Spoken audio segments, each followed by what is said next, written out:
आहिल गधा। पुराने जमाने की बात है। एक ताजिर था जो शहर से दूर एक गांव में रहता था। वो तिजारत के लिए रोजाना शहर जाता और मुख्तलिफ अशिया की खरीदो फरोख्त किया करता। तिजारत करने के लिए उसके पास एक गधा था। वो गधे पर सामान लाद कर रोजाना शहर जाया करता। ताजिर अपने गधे की बहुत अच्छे तरीके से देखभाल करता, उसकी खुराक का बहुत ख्याल रखता, उसे वक्त पर चारा डालता और पानी पिलाता, क्योंकि ताजिर को पता था कि उसकी तिजारत के लिए इस गधे की बहुत जरूरत है। गधा बहुत सेहतमंद था।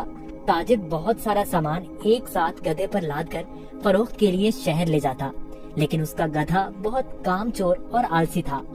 उसको भागना दौड़ना, खाना पीना बहुत पसंद था। ओह, आज फिर शहर जाना पड़ेगा। मुझे हमेशा छुट्टियां क्यों नहीं हो जाती? मुझे छुट्टियां बहुत पसंद हैं। मेरे मालिक को तो हमेशा काम की ही पड़ी रहती है, पर मुझे फारिग रहना बहुत पसंद है। मेहनत करना तो बिल्कुल भी मुझे अच्छा नहीं लगता।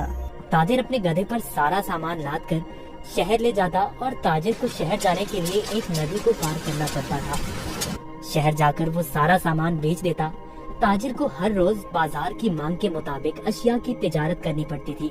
कभी कपास तो कभी नमक, कभी सब्जियां तो कभी फल।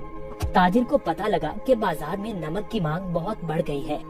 ठीक है, मैं बहुत जल्द ही नमक लेकर आ जाऊंगा।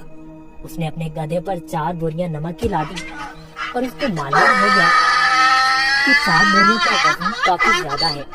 ओहो, मेरा गधा इतना वजन नहीं उठा सकता। इसका वजन थोड़ा कम करना पड़ेगा, यही ठीक रहेगा। उसने गधे की पीठ से एक बोरी उतार दी, फिर भी गधा आगे जाने के लिए तैयार नहीं था। ताजिर को अपने गधे का तो बहुत ख्याल था, पर उसको अपने गधे का पता था कि वो बहुत कामचोर और आलसी है। उसने एक छड़ी गधे की पीठ पर मारी और उसे बाजार में जाने की कोशिश करने लगा।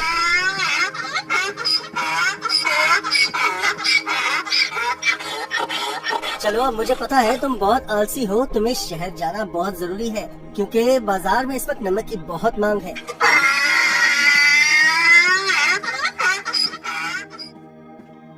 ताजिर ने सारा नमक फरोख्त कर दिया। ओहो, सच में बाजार में नमक की बहुत मांग है। ताजिर ने फिर रोज की तरह शहर में नमक फरोख्त करना शुरू कर दिया। गधे पर कभी 3 तो कभी 4 बोरियां लाद कर बाजार जाना पड़ता था, जिसकी वजह से गधा नाखुश था। पर वापसी पर गधा बिल्कुल खाली आता और बहुत खुश होता। रोज की तरह ताजिर ने फिर से 4 बोरी गधे की पीठ पर लादी और शहर की तरफ निकल पड़ा। जब वो नदी के पास पहुंचा तो उसे पानी ज्यादा नजर आया। हमें बहुत ध्यान से आहिस्ता आहिस्ता चलना होगा, ताकि हम पानी में कहीं गिर न जाएं। जैसे ही उन्होंने आधी नदी पार की, अचानक गधे का पाँव एक बड़े पत्थर से लगा और गधा फिसल गया और पानी में बैठ गया। ओहो, तुमने ये क्या किया? बोरियां तो अभी भी मेरी पीठ पर हैं, लेकिन मुझे इतना वजन महसूस नहीं हो रहा। ये एक जादुई नदी है। गधा इस बात से हैरान था कि नदी में फिसलने की वजह से उन बोरियों का सारा नमक नदी में घुल गया था और बोरियों में से नमक खत्म हो चुका था। इसकी वजह से गधे को वजन महसूस नहीं हो रहा था, क्योंकि बोरियों में नमक बचा ही नहीं था, सब खत्म हो चुका था। ओहो, मेरी सारी मेहनत जाया हो गई। अब मैं शहर जाकर क्या करूँगा? सारा नमक तो बह गया है। शुक्र है खुदा का, मेरा गधा तो सही सलामत है।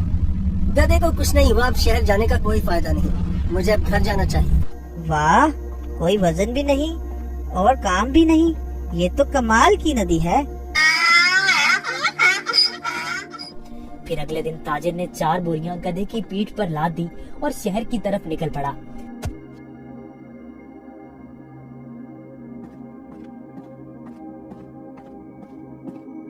आहा, कल का दिन कितना अच्छा था।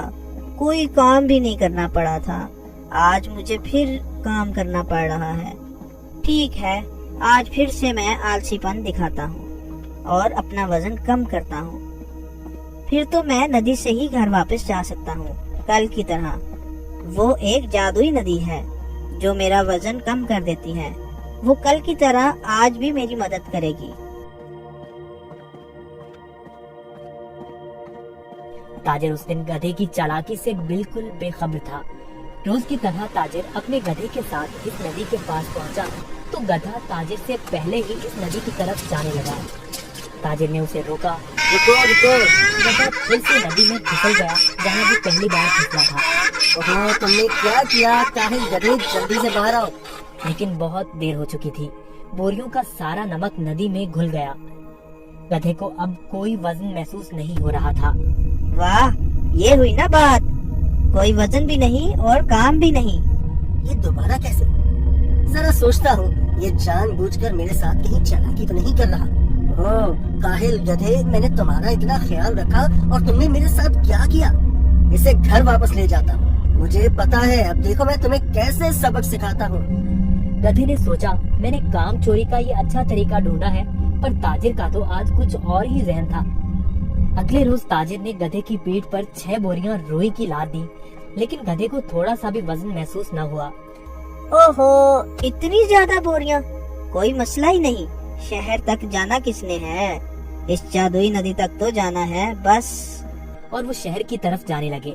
जब वो नदी के पास पहुँचे तो अचानक से गधा नदी पार करने लगा और उसी जगह पर फिसला जहाँ वो पहले फिसलता था। ताजिर बाहर खड़ा होकर ये सब मंजर देख रहा था। ओहो, ये मेरी पीठ पर इतना वजन कहाँ से आ गया?